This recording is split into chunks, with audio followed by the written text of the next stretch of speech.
What's up, sports bettors? Alex here, and I have a ton of player props for you today on PrizePicks. So let's just go ahead, let's get into it. So the first player prop I'm on is right here, right? As a sharp bettor, we're always looking for value in the market. All these sports books, this is why sports betting is so profitable. You have to internalize it. All these books, PrizePicks, Underdog, DraftKings, MGM, BetRivers, they all try to set lines independently, right? They all want to be unique. They try to do it themselves. They try to set lines independently. And what you're going to notice is all the sports books in Underdog Fantasy have Boyd's line at 4.5 strikeouts. PrizePicks is at 4, right? So PrizePicks is lower than the rest of the market. I mean, we literally have dozens of data points telling us this line should be set at 4.5 strikeouts. Sure, sportsbooks have a tiny bit of juice. If you look at most sportsbooks, they have the under 4.5 slightly favored. But in general, right, what you're going to notice is, wow, PrizePicks, their line is too low, right? They have Boyd's strikeout line. It's too low. So we want to take the over on PrizePicks. They're giving us value. If Boyd has exactly 4 strikeouts, we're going to push on PrizePicks because we're taking over 4, so we're going to push. Anyone who bets is over 4.5 is going to lose. So I say this all the time, but as a sharp sports bettor, you don't need to bet on every game. You're looking for those hints of gold, so you can see line movements are highlighted in red and green. You're looking for those spots, right? Those few rare betting opportunities where PrizePicks is offering too much value, which you can see they're doing right here on Boyd. And lines are moving. So for Cutter Crawford, on the other hand, all books have his line at 5.5. There's no major discrepancies in the odds, right? Not major discrepancies in the odds. PrizePicks and Underdog both have his line at 5.5. There's no value in the market. There's no inefficiency, right? You're looking for where are books setting the line at different levels from each other, which you can see PrizePicks is right here. They're too low, so you want to take the over. And a lot of people will be like, oh, 4 versus 4.5, 1 strikeout doesn't seem like that big of a deal, but I'll prove you wrong. So if you look at FanDuel, so here you can see FanDuel Sportsbook, they offer alternate strikeout markets. So you can bet on Boyd 4+ strikeouts. 4+ strikeouts is just the same as over 3.5 strikeouts, right? 4+ over 3.5 is the exact same thing. If he has 4 or more strikeouts, it's going to win. And Boyd 5+ strikeouts over 4.5 strikeouts is -111 odds. So what you can do is you can be like, okay, FanDuel has Boyd over 3.5 strikeouts at -280. They have his over 4.5 at -111. So, roughly an 170-cent difference. So the midpoint of this would essentially be around, -190. If you take the midpoint, the only difference between 3.5 and 4.5 strikeouts is if Boyd has exactly 4 strikeouts, this is going to cash over 3.5. Over 4.5 is going to lose if he has exactly 4 strikeouts. So his over 4, where you're pushing, is just roughly the midpoint, right? So it's going to be roughly -190. So this is a great play to include in your PrizePicks flex. So that's the first play I went with. The next play, and again, like I say this all the time, but as a sharp bettor, you want to get as many platforms as possible, right? If you only have PrizePicks, you should sign up for Jock Market, right? Jock Market works exactly the same way as PrizePicks. Their flex plays are exactly the same, but you can see here, Tejun Walker, under 5.5 strikeouts. This player prop, it's profitable. All the sportsbooks have the under really heavily favored. You can get this on Jock Market, but you can't get this on PrizePicks. It's only on Jock Market, right? All these books try to set lines independently. So you're going to notice here, for Jock Landale, over 14.5 points, you can get value on PrizePicks, right? When you're using this tool, so this is probably the tool I spend most of my time on OddsJam, the positive expected value betting tool.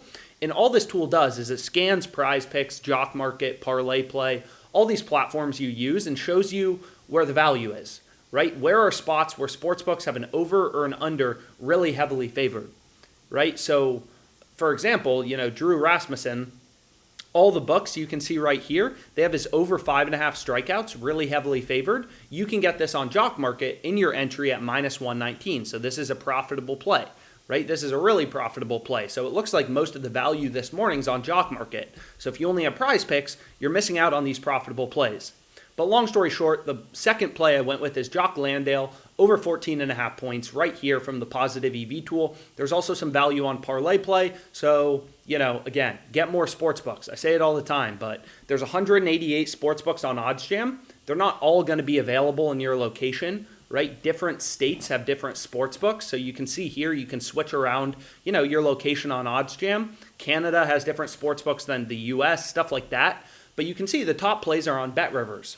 So if you don't have BetRivers, you're missing out on the most profitable bet currently available in the market, right? OddsJam is updating, literally, if you look at FanDuel just for one MLB game, they probably have, look at all this stuff, right? And they're all trying to set lines independently. FanDuel probably has 1,000 odds, random things you can bet on, right? Look at this stuff. Per MLB game, there's thousands of odds. They can't keep everything in check, right? They're not that big of a company. They don't have that many employees, and they're offering so many lines, so they screw up. As a sharp bettor, you're looking for those few rare betting opportunities where the book is screwing up, and OddsJam makes that easy, right? Because it's pulling in all the lines from all these sports books, and what you're going to see from Matt Olson is him to not get a hit, under half of a hit, is around plus 140 on every sports book. You can get this plus 188 on BetRivers. Insane value, plus 188 on BetRivers, right? So huge line discrepancy, huge value. We found value in the market. And I say it all the time, but people always overcomplicate sports betting. They try to get inside knowledge about coaches and players. Come on, give me a break, right? As a sharp bettor, you're just looking for value in the market, right? Like, what does an investor do all day long? They look for value in the market, underpriced assets. It's no different as a sharp bettor. You're looking for where you're getting too much value and a sportsbook is slipping up and you're getting a profitable play. Here, it's very clear that BetRivers is offering way too much value on Olson to not get a hit, right? But anyways, so long story short, another tool that we just launched. So that first tool we looked at was called the odds screen. So where you're looking for, where we found Boyd was at 4, all the books are at 4.5. That's from the odds screen. But what the fantasy screen does is it just shows you player props that are most likely to hit on PrizePicks. So it uses sportsbook odds to do that. So you can see Joey Weimer, all the books have his over half of a base, so him to get on base, as a heavy favorite, right? Around minus 140 odds across the sports books, right? So you can see a few of the sports books right here. So you can hit this refresh button to update the plays. But long story short, all the books have the over heavily favored. And I say this all the time, but on PrizePicks, right? They don't vary your payouts based on you selecting overs or unders. So you can see here, this is the payout for a 5 flex. Doesn't matter if I switch this to an under, right? It doesn't matter if I replace this with a different pick. If I switch overs to unders, PrizePicks doesn't vary your payouts based on you selecting over or under. So if you look at, for example, some of my past entries, right, you're always getting the same payout for a flex play. So all you're trying to do is find the player props that are, most likely to win. You're trying to win your over-unders at the highest possible rate. So all this fantasy screen does is it shows you the player props that are most likely to hit. So you can see there's a few available. Joey Weimer to get on base, Mike Trout over 1.5 hits plus runs plus RBIs. All sportsbooks have Joey Weimer over half of a base, so 1 plus base as the heavy favorite around minus 140. We can get this in our PrizePicks entry. That's a player prop we want to go with, right? So here's what I went with. 2 plays from the fantasy screen. Joey Weimer, 1 plus base. Mike Trout over 1.5 hits plus runs plus RBIs. Matthew Boyd over 4 strikeouts. Jalen McDaniels, under 7.5 rebounds. Jock Landale, over 14.5 points. Using all the different tools on OddsJam to find plays with an edge. Again, out of the tens of thousands of lines on PrizePicks, OddsJam is reading in all of these lines from sportsbooks to show you those few rare betting opportunities where PrizePicks is slipping up and offering too much value. So out of the tens of thousands of lines on PrizePicks, they do a pretty good job at keeping their lines in check. But you can see right here, we found 5 spots where they're screwing up. We found 5 plays with an edge, so we locked them in. So this is what I went with. Hopefully this video was helpful. Let's make money.